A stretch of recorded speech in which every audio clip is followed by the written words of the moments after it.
ABC, it's Jeff, JG Yokohama. Let's do a quick short one here. On the jammies. Wife and kid got here. Had a little snafu at immigration because there's a whole flood of Ethiopian, I guess immigrants or something. I don't know. They had about 60 people detained right before, so it took a while for her to get their immigration, which is annoying. Little snafus here and there, but everything I guess is pretty good at this point. Yeah, so I haven't had that much music time this week, so a little bit shorter stack. So it's some good stuff, some good stuff. Just start off this kind of reverse order here. Some CDs at the tail end. Yosuke Yamashita Trio, Chiasma. This is a live recording. So I would consider him to be one of the best free jazz guys out of Japan. His newer stuff I would probably stay away from, but that golden period of the mid to late 70s probably that's the where you want to hit. So it's not as crazy as that one I've shown before with the no play, but or the not no. Well, what's that? I forget what the crazy play. Anyway, so yeah, free jazz. So he's one of those musicians. He's a pianist. So this is a trio. So we got drums and alto sax. So this is kind of the height of his career. Recorded in Germany at some festival, I believe.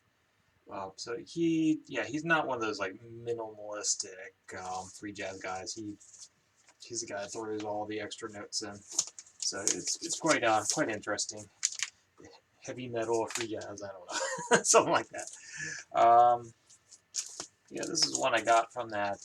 I don't know if you saw the video with Sean, but we both ordered a bunch of stuff from K-Rex, so they were doing some grab bags. So this is one of the ones I got, Neo Boys. It's a comp 2-disc. I think it pretty much has all their stuff. So they were from Oregon, girl group out of Oregon. It's kind of interesting. So this is 78 through 1980, and the second disc is 80 to 83. I thought the second disc was a lot stronger. It's all original except for one Rolling Stones cover. They cover I'm Free. I'm free to do what yeah, they did that one. I don't know. I wouldn't say it's essential. Like, okay. Yeah, I usually get the ratings. So, this is a pretty solid, I'd say 4.5 on this guy. This guy's 4-ish. Yeah, it's a comp, but it might be better off on a CD or something so you can skip through some stuff. It's not, would be like essential listening, but they were way ahead of their time. They very much in that 90s, kind of girl group. Yeah, it's on K-Rex. It basically sounds like a K-Rex, K-Records album, pretty much. Predating. Sounds 90s, but it was like late 70s, early 80s. Pretty interesting stuff. You can tell it was very influential in that whole Seattle scene, Oregon, whatnot. Oops, I think I split the plastic. But yeah, gatefold, double. The last two sides are definitely the strongest. This was one picked up in college years. Don't know if you guys know this one. Action Patrol. Okay, it says Action Patrol in there. So they used to wear those jumpsuits. They went to Virginia Commonwealth with me at the time. So they were early kind of emo group out of Richmond, Virginia. Yeah, just plain vinyl, whatever. They had I think 3 or 4 albums. I don't know how many they actually released on vinyl. I think a lot of them were CD. But it holds up pretty well. It's a good album. Again, 3.5, 4, something's in there. It's not one I'll be purging. They were a fun group back in the day. Yeah, this one's excellent. This is like early 90s, I want to say, or no, late 90s. Okay, 99. I was wrong. came very late to this one. Teenage Snuff Film, and I believe this one. Okay, it's 2 discs, but 3 sides. One's etched. Teenage Snuff Film, Howard, Roland Howard rather. He was out of the birthday party, I believe, and then he's collaborated a lot with Lydia Lunch. So if you're familiar with those 2 bands, it's a little more polished gothy on this one, but excellent, excellent record. Really good repress too. Should have been a gatefold really, because it's a double disc. But I don't think this was like an actual film. I could be wrong, but they made it out to look like one. It does have a cover of White Wedding, of course, Billy Idol. But yeah, excellent, excellent album. Yeah, pretty solid 4.5 on that one. This one was kind of a fun one. This is like just a cheapo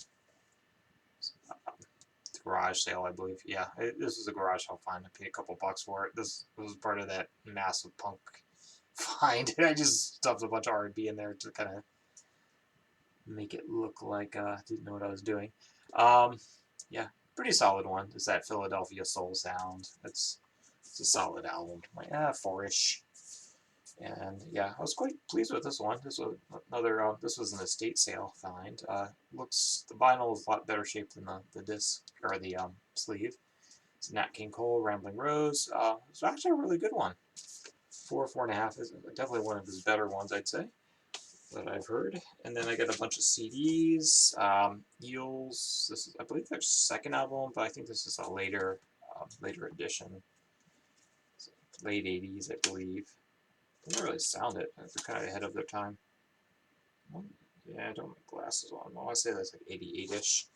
But yeah, really solid Eels album there.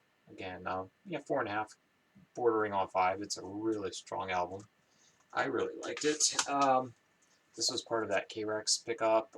Velvet, what do they call it? Some Velvet Sidewalk. Don't know.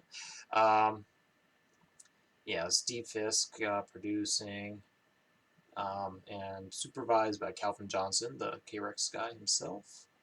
Remixes, Fisk, blah blah blah. But yeah, it's a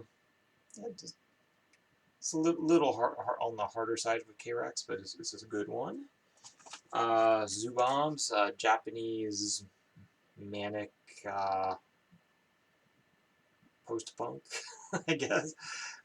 Goes in a little folky at times, I think, and so Zoo Bombs, 3.5, 4. I don't know, 4-ish. But yeah, it's a decent one.